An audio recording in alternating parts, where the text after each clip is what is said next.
तो गाइस मैं हूं अंकित और आप दिख रहे हैं रेसलिंग फैंस नेटवर्क। शुरू करते हैं भाई अपनी बात को हम लोग सबसे पहले मंडे नाइट रॉ की वेयरशिप से। रॉ की वेयरशिप आ चुके भाई निकल के सामने, लेकिन ये कल की वेयरशिप नहीं है भाई, पिछले हफ्ते की वेयरशिप है। अब नेटफ्लिक्स के कंट्रोल में सब कुछ, तो जब उनका मन करेगा तब वो रिवील करेंगे, नहीं करेगा तो नहीं करेंगे। पिछले हफ्ते की वेयरशिप देख लेते हैं भाई। तो पिछले हफ्ते की ग्लोबल वेयरशिप आई है 3.7 मिलियन। आप देख सकते होगे Netflix revealed that the January 13th episode of raw on Netflix pulled a total of 3.7 million live viewers globally. And यहाँ पे इस ट्वीट के अंदर इन भाई साहब का कहना है कि ये सॉलिड नंबर्स हैं। मेरे हिसाब से कहीं से भी सॉलिड नहीं है भाई, ये लिक्विड नंबर्स भी नहीं है, ये गैसियस नंबर्स भी नहीं है। मेरे अकॉर्डिंग ये बहुत ही बेकार रद्दी नंबर है। 3.7 मिलियन ग्लोबली आप बात कर रहे हो भाई। मंडे नाइट रॉ की टेलीविजन पे यूएस नेटवर्क पे व्यूअरशिप आती थी 1.6 1.7 मिलियन। कुछ अच्छा हो गया भाई तो 1.8 मिलियन। अब यहाँ पे ग्लोबली आप यूके को भी काउंट कर रहे हो, फ्रांस को भी काउंट कर रहे हो, कनाडा ऑस्ट्रेलिया इन सब को काउंट कर रहे हो। इसके बाद आपकी व्यूअरशिप आ रही है 3.7 मिलियन। तो इतना भी नहीं मैं बोलूँगा कि बहुत ही बेकार है, मतलब कंपनी बंद कर दो, लेकिन सॉलिड तो ये कहीं से नहीं है। प्रीमियर एपिसोड के लिए व्यूअरशिप 4.9 आई थी भाई, एंड उसके अगले एपिसोड के लिए 3.7। तो उस हिसाब से तो सही है, मतलब पिछले से कंपेयर करोगे तो। लेकिन फिर भी भाई आप नेटफ्लिक्स की बात कर रहे हो एंड ग्लोबली काउंट कर रहे हो। अब ऐसा नहीं है भाई कि हम सिर्फ अमेरिका की व्यूअरशिप की बात कर रहे हैं, अब हम लोग ग्लोबली बात कर रहे हैं। तो ग्लोबली 3.7 भाई कोई अच्छी व्यूअरशिप हो रही है? आपके अकॉर्डिंग क्या है भाई, कॉमेंट करके बताना। अब यहाँ पे इंडिया जब ऐड होगा तो मुझे तब की व्यूअरशिप देखनी है कि इंडिया के ऐड होने के बाद क्या चेंजेस आते हैं। तब भी कोई खास बदलाव आने नहीं वाले भाई। मुझे नहीं लगता कि कोई इंडिया से भी बहुत ज़्यादा देखने वाला है। पहले तो क्वेश्चन है कि क्या इंडिया में लोग लेने भी वाले हैं नेटफ्लिक्स का सब्सक्रिप्शन डब्ल्यूडब्ल्यूई के लिए? अगर लेंगे भी तो मुझे नहीं लगता कि वो 5-6 लाख से ज़्यादा लोग होने वाले हैं। तो 5-6 लाख अगर सब्सक्रिप्शन लेंगे ही तो उनमें से कितने देखेंगे कितने नहीं, कितना ही अंतर आ जाएगा वो तो देखना है। खैर भाई फिलहाल आपके अकॉर्डिंग ये व्यूअरशिप कैसी है, कमेंट करके बताना।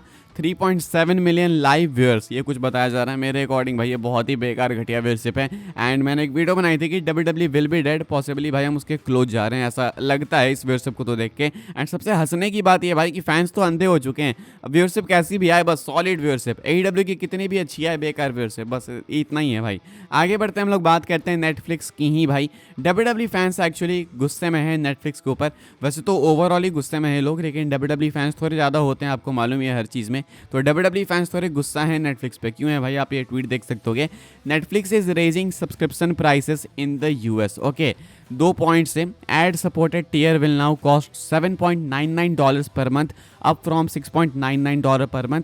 एंड सेकंड पॉइंट इज कि premier tier will now cost $24.99 per month, up from $22.99 per month. तो अब यहाँ पे कहा जा रहा है भाई कि जो नेटफ्लिक्स है वो यूएसए में, अमेरिका में अपने प्राइसेस को एक बार फिर से रेज कर रही है। एंड यहाँ पे कहा जा रहा है कि जो पहले एड सपोर्टेड टियर था, इसमें एड्स भी आते थे, आप प्रोग्रामिंग भी देखते थे, जो पहले $6.99 का था यानी $60, अब वो $8 का हो चुका है पर महीने। एंड जो प्रीमियम टियर है वो पहले था $23 का, अब वो हो चुका है $25 का, यानी पर मंथ $2 इंक्रीज कर रहे हैं। यानी कि साल में इन्होंने भाई मान लो प्रीमियम टियर में $24 इंक्रीज कर दिए। अब फैंस बिल्कुल इस चीज़ से खुश नहीं है, स्पेशली अब डब्ल्यूडब्ल्यूई जब तुरंत गई उसके बाद इन्होंने ये कर दिया। लेकिन ये सिर्फ यूएसए में करा इन्होंने तो अच्छी बात है भाई, ग्लोबली और किसी के साथ ऐसा हुआ नहीं, लेकिन वो भी हो जाएगा मुझे ऐसा लगता है। लेकिन डेफिनेटली भाई नेटफ्लिक्स अपने प्राइसेस को हाइक पे लेते जा रही है, हर कुछ टाइम पे भाई ये प्राइस रेज करते हैं। तो फैंस के लिए डेफिनेटली ये सौदा फायदे का तो नहीं होने वाला है लॉन्ग टर्म में बात करें तो। एंड इसी चीज़ के कारण इंडियन फैंस भी नेटफ्लिक्स पे शिफ्ट नहीं होना चाहते हैं डब्ल्यूडब्ल्यूई देखने के लिए। मुझे लगता है कि कुछ ना कुछ डब्ल्यूडब्ल्यूई को उपाय निकालना पड़ेगा, बिकॉज उनके फैंस तो डेफिनेटली लॉस में जा रहे हैं। डब्ल्यूडब्ल्यूई बिल्कुल प्रॉफिट में, लेकिन फैंस का घाटा होने वाला है। आगे बढ़ते हैं गैस, हम लोग बात करते हैं अगली स्टोरी के बारे में। एंड रेसलमेनिया 41 के अंदर भाई आपको Kevin Owens and Sami Zayn का मैच बिल्कुल देखने को मिल सकता है। कहानी है डच मेंटल की तरफ से। इनका कहना है कि जो हाल फिलहाल में भी इंटरेक्शन हुए हैं Kevin Owens and Sami Zayn के, वो देख के अगर आपको नहीं लगता है कि इनका मैच रेसलमेनिया में होगा तो आप डेफिनेटली कुछ ना कुछ मिस कर रहे हो। डच मेंटल का कहना है कि केविन ओवेंस ने जब साफ हेल्प मांग ली है सेमी ज़ेन से, तो ये तो आप पक्का मान लो कि सेमी ज़ेन हेल्प नहीं करने वाले हैं। एंड जब हेल्प नहीं करेंगे तो उसके कॉन्सिक्वेंसेस होंगे। एंड स्पेशली जब केविन ओवेंस कह रहे हैं कि तुम मुझ पे बिलीव कर सकते हो, तब तो आप बिल्कुल नहीं कर सकते। तो ऐसे में कॉन्सिक्वेंसेस होंगे तो फ्यूड बनेगी। सामने कौन सा इवेंट है सबको मालूम है, रेसलमेनिया, तो इनका मैच वहां पे होगा। केविन ओवंस कह रहे थे कि वर्ल्ड टाइटल के लिए हम लोग भिड़ सकते हैं, लेकिन इनका मैच तो होगा बट शायद वर्ल्ड टाइटल के लिए नहीं। ये बस आपस में अपनी कोल्ड ब्लडेड फ्यूड वापस से रीइग्नाइट करेंगे एंड वापस से एक दूसरे से भिड़ेंगे रेसलमेनिया 41 के अंदर। इनका पॉइंट मुझे काफ़ी सेंसेबल लगा एंड ये बिल्कुल मुझे होते हुए दिख रहा है। आप क्या देखना चाहोगे इनका मैच, हाँ या फिर ना, लिख के बताना। आगे बढ़ते हैं गाइस, हम लोग बात करते हैं रेसलमेनिया 43 के बारे में। मैं मानने ही नहीं वाला भाई, आप बोलोगे अभी तो रेसलमेनिया 41 नहीं हुआ, रेसलमेनिया 42 की कल बात कर दी, आज रेसलमेनिया 43 की बात कर रहे हो। अभी क्या कर सकते हैं भाई, अपडेट ही आई है निकल के सामने PW इनसाइडर की तरफ से। आप देख सकते हो कि ये वाला ट्वीट यहाँ पे कहा जा रहा है, Indianapolis Indiana is on the table to host WrestleMania 43 in 2027। कहा जा रहा है कि इंडियानापोलिस इंडियाना से रेसलमेनिया 43 आपको देखने को मिल सकता है साल 2027 में। अब इसमें शौक होने वाली बात नहीं भाई, बहुत से लोग कमेंट्स में पता नहीं क्यों शौक है, मैंने ट्वीट देखा तो लोग लंदन चाह रहे हैं, मैं भी चाहता हूँ कि कुछ यूनिक हो, लेकिन रेसलमेनिया 43 इंडियाना से होगा, इसमें शौक होने की बात नहीं है। WWE ने अनाउंस करके रखा है कि इंडियाना से 3 साल की इनकी डील हुई है, जिसमें से कि एक रेसलमेनिया भी होने वाला है। तो या तो रेसलमेनिया 42 होगा, नहीं तो 43 होगा। अगर 42 न्यू ऑर्लिंस से होने वाला है तो 43 इंडियाना से होगा, इसमें कोई डाउट नहीं है।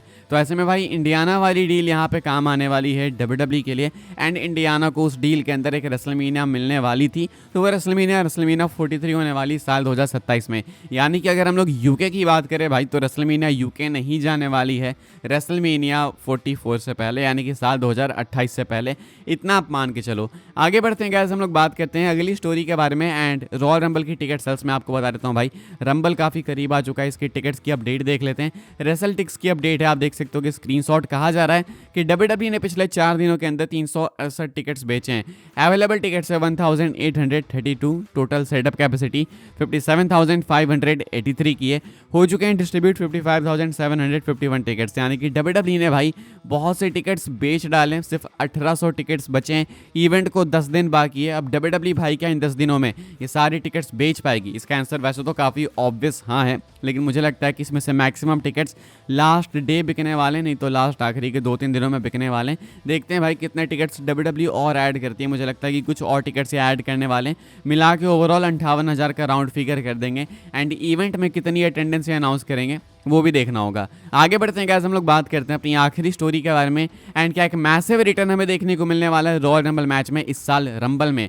क्या ये रिटर्न होने वाला है स्टोन कोल्ड स्टीव ऑस्टिन का?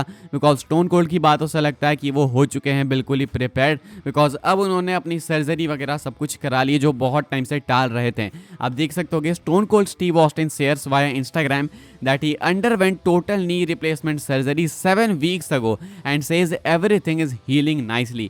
कहना है स्टोन कोल्ड का कि ये जो है भाई फाइनली, कह रहे थे पोस्ट में कि फाइनली इतने लंबे टाइम से टालने के बाद अब 7 हफ्तों पहले इन्होंने अपनी टोटल नी रिप्लेसमेंट सर्जरी करा ली है। यानी कि अब जब ये सर्जरी से रिकवर हो जाएंगे तो इनको नी में कोई भी प्रॉब्लम नहीं होने वाली है। एंड कहते हैं साथ में यहाँ पे स्टोन कोल्ड की जो इनकी सर्जरी है वो बहुत अच्छे से हील भी कर रही है। डॉक्टर्स को थैंक्स कहते हैं एंड कहते हैं कि सब कुछ अच्छा चल रहा है, तो आप अच्छी चीज़ें एक्सपेक्ट कर सकते हो। अब हमें मालूम है भाई कि रंबल बिल्कुल कॉर्नर पे है एंड रेसलमेनिया 40 में आने के इनके प्लान्स थे, उसके बाद ये नहीं आए। इवन रॉ नेटफ्लिक्स के लिए रूमर्स थे, वहाँ पे भी नहीं आए। बट अब भाई आने वाला है रॉयल रंबल एंड रंबल को जाना जाता है रिटर्न्स के लिए ही। एंड यहाँ पे WWE ने काफ़ी सारे स्पॉट्स खाली भी छोड़े हैं इस बार। क्या पता भाई स्टोन कोल्ड की वापसी हो जाए, Roman Reigns, John Cena, CM पंक, शायद रॉक, शायद गोल्डबर्ग, ऐसे मैसिव नेम्स होने वाले हैं रंबल मैच में, तो हमें स्टोन कोल्ड भी देखने को मिल सकते हैं। फिलहाल इनकी तरफ से ये पोस्ट आया तो आप डेफिनेटली अपनी होप्स तो रख सकते हो। बाकी देखते हैं जो भी कुछ अपडेट आएगी मैं आपको बता दूंगा। फिलहाल भाई इस वाली वीडियो के ये सारी न्यूज़ वगैरह थी।